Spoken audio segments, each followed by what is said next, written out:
Hello everyone, thanks for tuning into today's first video. Going to have a look at the weather for the next week to 10 days. For today's first video, that's going to take us to New Year's Day. Can you believe the first day of 2020 is in fact day 10? So we'll be able to extend out beyond that through the early part of the year with the extended GFS and ECM ensembles. They run to around a couple of weeks. And we'll have a look at CFS-V2 at the end of the video for the next 4 weeks. So I'll get on that for you very shortly. We'll begin by bringing you up to date what's happening in the stratosphere. And just say that coming up tonight, we're going to have the 19th and final Christmas update. So we come to the end of Christmas updates after tonight. We'll have one more look at the weather for the Christmas week in tonight's second video update. And then we're done with those. And of course, on Saturday, we cancelled the weekend forecast, and that's going to be on Tuesday this week. It's going to be on Christmas Eve, and that will cover the weather for the full Christmas week as well. We've got the historic video coming up on Christmas Day, and that's going to be looking at the winter of 1939-1940. I think that'll be a very interesting watch. I'm going to get that recorded probably tonight. So, that will be the Christmas Day historic video, guys, of this year. Right, let's get on with this one, though. We're going to start off with what's happening in the stratosphere. So, currently we've got very cold temperatures at 10 HPA with these blue and purple colours.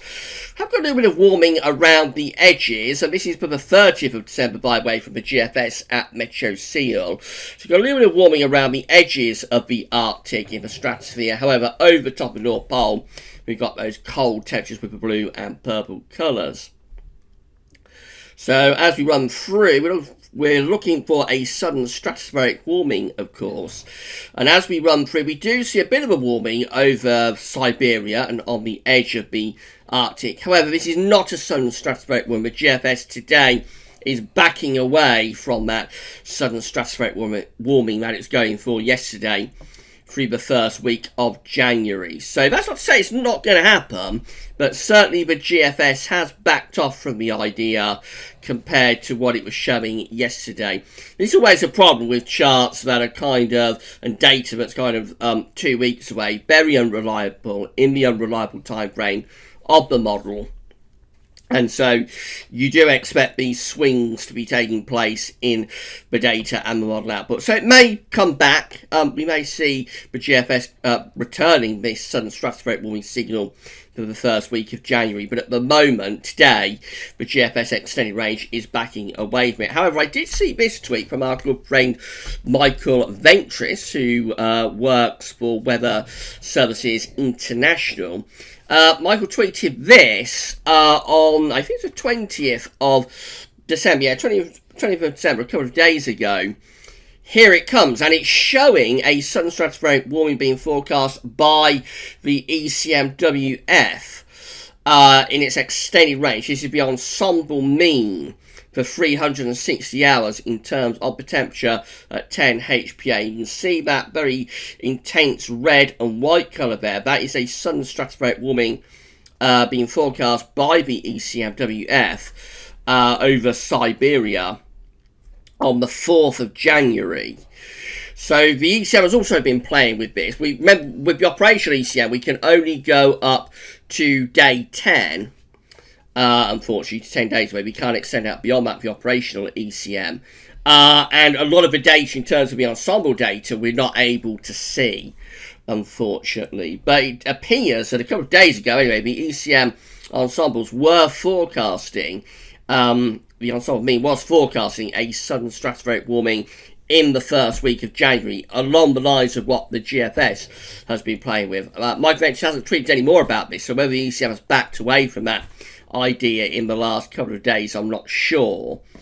But certainly the GFS and the ECM have been playing around with the chance of a sudden stratospheric warming through the first week of January. So it's something to keep an eye on. I don't think the ECM ever really went for a sudden stratospheric warming in early December when the GFS, you remember, towards the end of late November, early December, the GFS was playing around with the idea of a sudden stratospheric warming early on in December that didn't occur. I don't think that time the ECM ever really was that keen on it.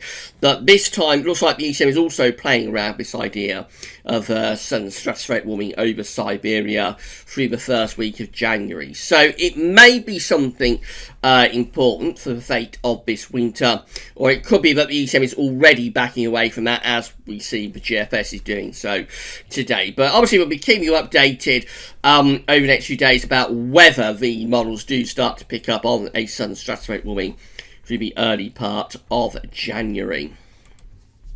Meanwhile, December is turning into quite a mild month now, so this is central England temperature updated from Hadley up to yesterday, the 21st of December. We're standing at 5.7, which is an anomaly of around 1 degree above average. That will probably tick down a little bit, or it will probably stabilise and then maybe tick down a little bit towards Christmas. But then, as we get into the final week of December, that may lift off quite a bit, actually. So we could finish up with quite a significantly milder than average month. And in fact, I wouldn't totally rule out the chance of this December ending up milder than November. November has a central temperature of 6.2, 0.3 of a degree below average. We're not all that far from that right now. And if we do see some very mild weather coming up during the last week of the month, with these long fetch southwesterlies pumping up from the Azores, it's not totally out of the question that this December might turn out to be milder than the month before, than November, which is quite unusual. It does happen relatively frequently, but it's quite unusual that happen. Typically December will be quite significantly colder than November, so it's something we've seen before. It's not something that's new and has never happened before, but it's not that frequent an occurrence. So I wouldn't totally rule out the chance of that, but then again, we'll probably get a downwards correction at the end of the month. So in the end, we might finish up very, very close, actually, to November's CT, somewhere in the low sixes, perhaps. We shall see, and we're keeping a close eye on that, of course, as we come towards the end of the month. These are the GFS upper air temperature and precipitation ensembles for the next couple of weeks. We're at London town today. So the red line here is the 30-year upper air temperature average for London. We're starting off close to average at the moment. We're going to go a bit cooler over the Christmas period. But then just beyond Christmas, you see this big lift up in the temperature that's taking place between Christmas and New Year, and taking us up to the New Year with very mild upper air temperatures, indeed way above the red line. Through the first week of January, we have got a bit of a cooling trend, returning back to average. There are one or two cold outliers, but to be honest, we have lost a lot of the cold outliers now that we've been seeing. So it looks like the overall trend, certainly to the end of the year, is to turn things increasingly mild after quite a chilly Christmas. This is the temperature anomaly for the next week to 10 days, for the next week I should say. This is from the 22nd to the 30th of December. Overall above average, a warmer than average week coming up, particularly so for England and Wales. It's a very mild scene across most parts of Europe as well. Precipitation anomaly is from the 22nd of December to the 30th of December. A little bit on the drier than average side, actually, which is something we haven't been able to say all that often over the past few weeks and months, of course. So this is how the GFS is looking for Christmas Day, for Wednesday. We've got a little ridge of high pressure over the country on Wednesday for Christmas Day, and we're pulling in a bit of a chilly, quite a cold northwesterly wind, so that will make it feel quite cool. And there could be some overnight frost as well. Thursday, Boxing Day, brings low pressure in from off the Atlantic. That starts to spread cloud and outbreaks rain into the country. And then by the time we get through to the end of the week, we're starting to draw up these much milder southwesterly winds. Into the final weekend of the year, 28th, 29th of December, high pressure is ridging close to the country, so it is turning drier. Generally, that high pressure is centred to our south, and we're drawing up a very mild southerly to southwesterly airstream. Moving up to day 10, this ridge gradually flattens off as we head towards the new year, and by the time we get through to New Year's Day, which is of course Wednesday the 1st of January, looks like we're returning back to wet and windy conditions. Excuse me, and it is still quite mild with those west or southwesterly winds. into the more extended range, unsettled, really low pressure powering through, and the polar vortex getting very intense here as we move further through the first week of January. That's how we finish up, looking very stormy there as far as we can go to Tuesday the 7th of January. 384 hours away, but if it comes off, that's very, very stormy indeed. The low pressure to the north of Scotland has something like a central pressure around 935 millibars, I think. 935 millibars. That's exceptionally low pressure just to the north of Scotland. So obviously it does look very stormy there through to the end of the first week of January. Heavy rain and severe gales probable for northern and western parts of the country. That's how the GEM looks. Again, ridge of high pressure is building up for Christmas Day, turning us a bit drier, but it will be quite chilly. That's Boxing Day. So high pressure just about holding on, but by the time we go through to Friday, 27th of December, that high pressure is beginning to collapse into France. We're starting to draw up these milder southwesterly winds.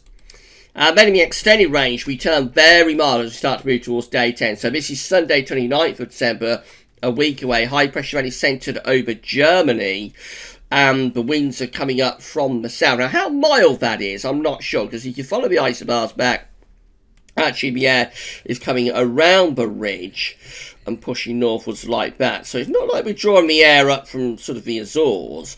We're actually bringing the air in from like continental Europe. So although the upper air temperatures would be very mild indeed with that, down on the surface it might not necessarily be all that mild. It can be a little bit deceiving when you see charts like this in the middle of the winter. It just depends on the exact origins of the air as to how mild it will be. And then moving up towards day 10, well, this ridge sort of sticks around to our south, and now we are really drawing the air up from the central Atlantic. So if you follow the isobars, you can see the air is coming around the ridge like that. So the air is actually originating from around here and pushing northwards. So that's very mild by the time we get through to New Year's Day, day 10, 1st of January. ECM looks like that. So again, we've got this ridge of high pressure out to our west just beginning to move in across the country for Christmas Day, giving us a drier and slightly colder day as well. Then this area of low pressure starts heading for Boxing Day. A little bit of a different trap with this low pressure, actually. So there's the low just west of Ireland for Boxing Day. We're going to go in 24-hourly steps. By the time we get through to Friday 27th of December, that low pressure is sort of sitting over the low countries. So it's a little bit further south with that area of low pressure. It's a rather more stormy scenario and possibly quite wet scenario as well. And then this high pressure sort of builds across the country for the end of next week. So this is Saturday 28th of December. By this point, the GFS is starting to pull in very mild air, but actually this is still quite cold with the ECM. So this is dry, cold, frosty conditions really for Friday 28th, Saturday 28th of December. Sunday 29th, same story really. The mild air is really just to the north and west of us. But actually, and particularly for England and Wales, we're still quite cold even now under this area of high pressure. So there are differences, there are discrepancies actually between how quickly this mild air gets in between Christmas and New Year. That's Monday the 30th of December. Even now, I would suspect southern and southeastern parts of the country would probably still be quite dry, cold and frosty. It is definitely turning milder for Scotland and Northern Ireland though. And we finish up in a definitively mild pattern for all of us by the time we get through to the new year. Again, drawing the air around this area of high pressure from the Azores and coming around the top of the high. So by the time we get through to New Year's Day, day 10, we are all looking significantly milder. But it takes a lot longer to get there, the ECM, compared to the other models, particularly so for England and Wales. I haven't got the precipitation forecast from Temeteo.com up actually for this video, so I'm going to pause the video there and get those charts up for you, and I'll be back in around 2 seconds time and we'll go through the precipitation forecast of that ECM run. So I'll just pause the video there and we'll be back in 2 seconds. Right, we're back and we're ready to resume videos. So, got the charts up now at Tameteo. So, this is the rainfall forecast based on that ECM run. Big day today, we've got showery rain clearing the eastern part of the country. That's getting out of the way as we speak. A few showers out to west. Actually, it's turning drier across most parts of the country today. Tonight, showers continue around the north and west facing coast. Maybe some longer spells of rain coming into Scotland. Could be a little bit of hill snow mixed in with that through the course of tomorrow. Otherwise, tomorrow is a drier day again. That's Christmas Eve. Showery rain moving across the country overnight, Monday into Tuesday. Could give quite a damp start across parts of England and Wales to Christmas Eve. Not a very inspiring sort of start to Christmas Eve. But a lot of that rain dies away through the course of Christmas Eve and it turns dry. Although showers could continue in southern and southwestern areas. But generally the trend is towards drier conditions through the end of Christmas Eve. So we get through to the start of Christmas Day, looking mainly dry. A few wintry showers draped around these northwestern facing coast, but most places looking dry and probably quite cold to start Christmas Day. And generally have a reasonably dry day actually for Christmas Day. Should be quite a nice day really. Plenty of sunny spells. Temperatures probably about average or a little bit on the cool side in the north. By the end of the day, we have got this heavy rain threatening Ireland and the far southwest of England, and that marches northwards and eastwards on Christmas night, possibly turning to snow across northern England. If it gets far enough northwards into southern parts of Scotland, maybe too. Heavy rain further south across the rest of England and Wales. Through Boxing Day, we have lots of cloudy, damp weather. Showery outbreaks of rain, could be a little bit of hill snow over tops of the Pennines too. But by Friday 27th, that low and the wet weather's getting out of the way. We start to build up high pressure, so then we're turning much drier. A few showery bursts out in the west, but generally we're turning drier here as we go into the extended range. We're moving up towards day 10 now. And we've got showery rain across the Northern Ireland and southwest Scotland here on the 30th of December. Otherwise, though, most places are still looking dry. So this is several days of useful dry weather after all of this wet weather. And that's how we finish up on day 10, which is New Year's Day, of course, some showery rain across Northern England. But again, the emphasis is still on mostly dry weather. This is the temperature forecast based on that ECM run at Tameteo. So you'll see how, at the moment, we're relatively mild in most yellow and green colours. But as we get towards Christmas Eve, it does start to turn a little bit colder. So that's how things look on Christmas morning, sort of down into those dark green shadings, which is definitely cold enough for ground frost at the very least. I wouldn't be that surprised if a lot of us wake up to white grass at the very least on Christmas morning. And then we go through into Boxing Day, and it does look quite cold in the north. We're starting to get the temperature much above freezing across parts of northern England and Scotland. Remember, there could be a little bit of snow around on Boxing Day morning as well across the northern parts of the country. And then that gets out of the way, and we go into this colder spell for Friday 27th, and again there's a suggestion of frost coming down in towards the Midlands, and then the frost gets more widespread actually as we go through into the last weekend of the month. So we're moving up towards day 10.